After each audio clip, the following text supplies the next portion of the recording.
Hi, welcome back to the next episode of the Freewheelin podcast. Veterinary business Q&A answered by me, Dr. Dave Nichol, your adventurous host. I was going to say gracious, but that's probably not even close to true. Right, so interesting stuff for this episode.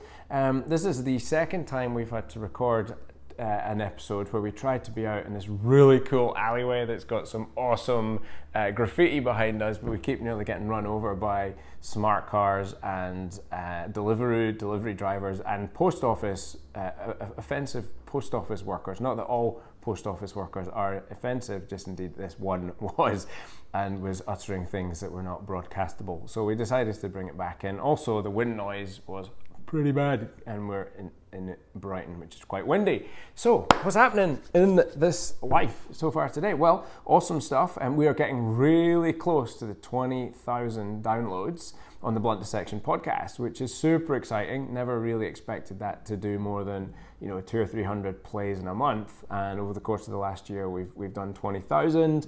We're doing more than 4,000 plays in a month now, which blows my brain. There's even 4,000 of you out there that would want to listen to that, so good on you. Hope you're liking it. And this is, of course, the little sister podcast and YouTube show to that, called Ask the Vet. Now, if you want, just as a celebration of hitting that 20,000 mark, we are offering someone the chance to win a signed copy of the So You're a Vet Now What book, a VetX beanie, vegan beanie, and a VetX awesome computer sticker. So there's 3 bits of merch up for grabs. If you want to win that merch, then just send us a picture of you doing something related to blunt dissection. I will leave the something up to you, but you've got to post a photo of that on Instagram. You've got to tag me, and you've got to tell us something that you like or some way that the podcast has impacted you in a positive way. Maybe it's a guest, maybe it's a bit of advice, maybe it's just my soothing, lilting, dulcet Scottish tones. Maybe. So if you want to do that, just post onto Instagram. You have to follow me or like my stuff. Tag me up, post your photo, and post a little comment in there. We will choose a winner in the next couple of days because we are going to go through that 20,000 mark. Bam! Happy about that. That good news, Emma? Very good news. Emma actually is... Emma, show them you, because everyone else always asks who Emma is. So get Emma on the show. There we go. There's Emma. Hi. There you go. So there you go, now you know who Emma is. And the question today does not come from Emma, it comes from Jess. Now, Jess has sent in a really interesting question, one that I bet lots of you have struggled with, either in the management capacity or on the receiving end, in the employee capacity. And the question is, Jess says she's never had a great experience with appraisals or annual reviews. And she wonders how they can be improved to have a better outcome for both the appraiser and the appraisee on both sides of the fence. So great question. So the number one piece of advice I have for people doing appraisals to improve them for everybody is just stop. They suck. And they almost never achieve what you set out to achieve. So they're really the thing that veterinarians or veterinary managers or a lot of small business owners do in order to think that they're doing performance management, air quotes. And so once a year, you basically have this meeting where you are going to have a one-to-one conversation about how the employee has gone for the year running up to that point in time. And particularly if you're British, this applies, but I'm sure it applies all over the world. If something bad happens, we Brits don't like to give sort of straight and honest feedback. We much prefer the passive-aggressive tutting or complaining about it to somebody else or bitching about it to somebody else behind their back. So when we get to the once-a-year review, we have this awesome sort of sacrosanct space where we can take the gloves off. But again, we feel a little awkward about that, so we actually try and dress it up. And so we deliver what is called the shit sandwich. Right, and the shit sandwich goes something like this. So Emma, really glad you're with the business. You've been great in so many ways. The team love you, but here's my litany of problems with your performance that I actually don't think you're doing a good job. that then we then go through, and basically it's just a beatdown after a beatdown on Emma. And it might look like, hey, you filled out your performance evaluation form and I filled out mine, and you gave yourself 5s and I gave you 1s, and now we have this sort of sparring match where it's just awkward and nobody likes each other after that. But we like to put a little bit of jam on the other side of the poo sandwich, and then we're like, but hey, you're a really nice person, so here's a tiny pay rise, as the closing side of the poo sandwich. So all that achieves is Emma's left thinking, say, what? Was that good? Was that bad? Like, I feel awful. And why did nobody tell me I was doing a bad job? All these things that I supposed to have been doing wrong. Bad move. And that's why appraisals largely fall down, because they impact people's self-esteem. They put managers and employees in a position where they're locking horns over subjective opinions. And the feedback is miles from the time when the actual problem was occurring. Bad in all senses, okay? So here's what we can do differently. The once a year meeting should actually not be a review meeting, but a planning meeting. So it should be forward looking. Set your goals and objectives for however long, a month, 3 months, 6 months, 12 months. What does the year ahead look like? What does the employee want to achieve? How is that aligned with what the business wants to achieve? Those things need to be aligned up. So we need to set what are called objectives, okay? Next thing we then work out is, okay, so if I need Emma, for example, when she joined me, bless her soul, joined the craziness, she had no idea that she was in for, she thought she was just getting a little bit of an admin position, and now she does everything, including filming, and her arms will start trembling shortly.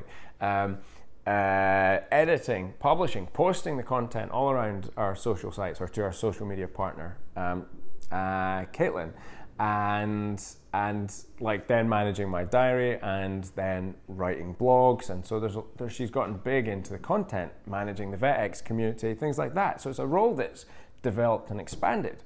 So what we've had to do is say, okay, here's what we think the first 3 months is going to look like. Here's what you don't know, which in that stage is everything. So what I'm not going to do is wait to get to the end of those 3 months while Emma's been sort of muddling through and then go, oh, by the way, you did all of this wrong. So we're going to have check-in meetings, like, so for example, we are building out the VetX global entry community at the minute, and we're putting a lot of content in there. And so rather than put everything up in a oneer and then find out that she's done it wrong and then have to redo everything, we're like, okay, let's do a bit of editing. So learn the editing software, do a little bit of editing, see what the quality is like. Is that to the required standard? If it is, great. If it's not, what adjustments do we need to make? What additional training do we need to do?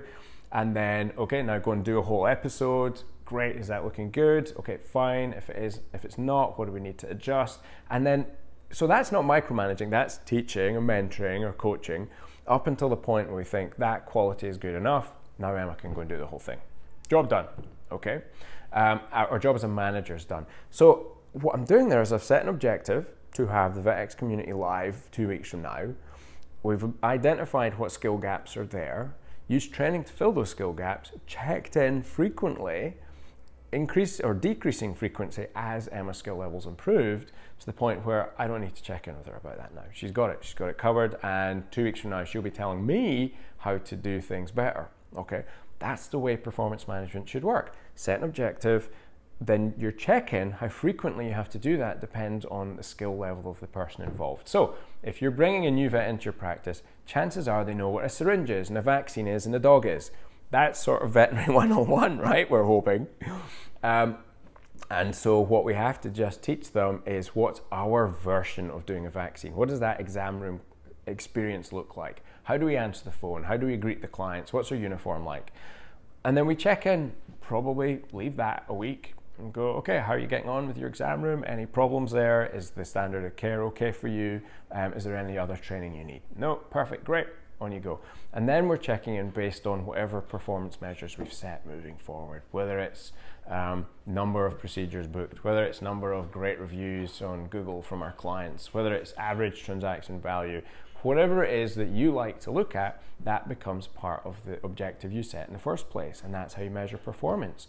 You never leave a surprise. You know, that's the problem with appraisals. There should never be any surprises, okay? And so the review is actually an ongoing micro review process as you go through the year, okay? Not one big poo sandwich at the end of the year. So when you get to the end of the year, you should be able to look back and go, wow, I came a long way or did a lot of stuff. And both you and your manager should be aware of what that journey was and what it looks like. So that next year you can go, okay, well, what things did you do really well? What things are you enjoying? What direction can we take you that aligns with the business needs? And that's just an ongoing conversation. That's what good performance management looks like. So the appraisal, I don't think, has a particular place in performance review unless you're into disciplinary and you've been having a lot of conversations and actions not being taken. Then it has a place. And then you actually want it to be an uncomfortable experience because you need somebody to change for the better or get off the bus, right? But it doesn't have a place in, that's disciplinary performance management. It doesn't have a place for me in what I consider to be performance management, which is just getting somebody to do their job well and then getting the hell out of their way so they can do it. So there you go. It's a wider answer, but the appraisal to me is a no-no. You should be looking for clear objectives, clear guidance and training on what's expected, and then regular check-ins. That's a far smarter way to have a better relationship with your team if you're a leader, or with your leader if you're part of the team. Okay, sound good? Got it? Excellent. So if you like that answer, please leave a comment. If it's YouTube you're watching on, leave a comment there. If it's SoundCloud or iTunes you're listening to in the audio version, please leave us a little review, a star rating. We appreciate those. And please send in your questions. You can send them on Instagram, on Twitter, on Facebook, or to email. The handle is always hashtag or at Dr. Dave Nicol, DaveNicol. Everyone that gets a question answered, we will send you out a signed copy of the So You're a Vet Now book. So thank you for watching, thank you for listening. Be safe, be well, be happy. Dr. Dave, out.